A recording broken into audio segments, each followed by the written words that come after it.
राज्याच्या आर्थिक परिस्थितीवर श्वेतपत्रिका काढणार असल्याचं अर्थमंत्री सुधीर मुनगंटीवार यांनी जाहीर केलं। राज्यावर 3 लाख कोटींचं कर्ज आहे। आघाडी सरकारनं उधळपट्टी केल्यामुळेच त्यांची सत्ता गेल्याचा दावा करत सरकारी तिजोरीवर डल्ला मारणाऱ्यांवर कारवाई करण्याचा इशाराही त्यांनी दिलाय। राज्यावर 3 लाख कोटींचं कर्ज आहे। तिजोरीवर ज्यांनी डल्ला मारला त्यांच्यावर आपण कारवाई करणार आहोत आणि त्यांनी तिजोरीवर डल्ला मारला त्यामुळेच त्यांची सत्ता गेली असंही मुनगंटीवार यांनी म्हटलंय। श्वेतपत्रिका अर्थ खात्याची काढली जाणार असल्याचं त्यांनी सांगितलंय।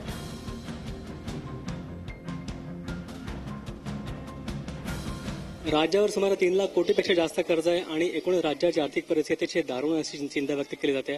पण याकरता काय उपाययोजना केल्या जाणार आहे आपल्यासोबत आहे राज्याचे नवीन अर्थ नियोजन मंत्री सुधीर मुनगंटीवार। सुधीरजी, एकूणच 3 लाख कोटीचं कर्ज अशी चर्चा होते, चिंता देखील व्यक्त केली जाते।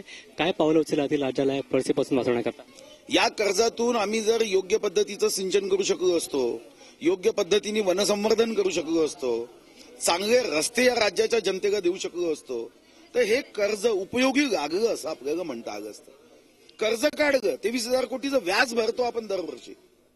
राज्याच्या जनतेच्या कष्टातून आपण 70,000 कोटीचा विक्री कर घेतो, पण या विक्री कराच्या पै आणि पैसा उपयोग जनतेसाठी होतो का हे मला बघायचं आहे। नेमके पैसे गेले कुठे तुम्हाला काय वाटतं, काय अंदाज? श्वेतपत्रिका काढल्यावर समजे, व्हाइट पेपर के बाद किसी ने कोई ब्लैक काम किया है तो देखा जाएगा आणि असं कोणी केलं असेल तर ब्लॅक लिस्ट मध्ये टाकू देगा। श्वेतपत्रिकेचे नेमके टर्म्स ऑफ रेफरन्स काय असेल? नाही, या संदर्भामध्ये आम्ही एक मंत्रिमंडळासमोर भविष्यामध्ये चर्चा करणार आहोत। पण या 3 महत्वाच्या गोष्टी असणार आहे। आव्हानं काय, वित्तीय स्थिती, याच्यावरच्या उपाययोजना, काय कारणामुळे झालं, दोषींवर काय कारवाई? नाही, दोषींवर तर कायदा काम करतो।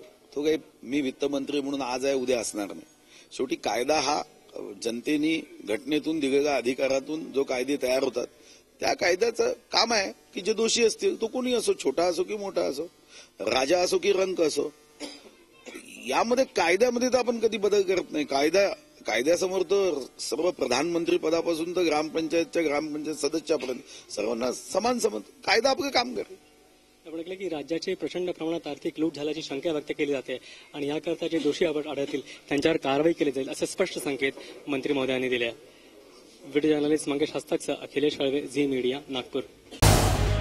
झी 24 तास रहा एक पाऊल पुढे।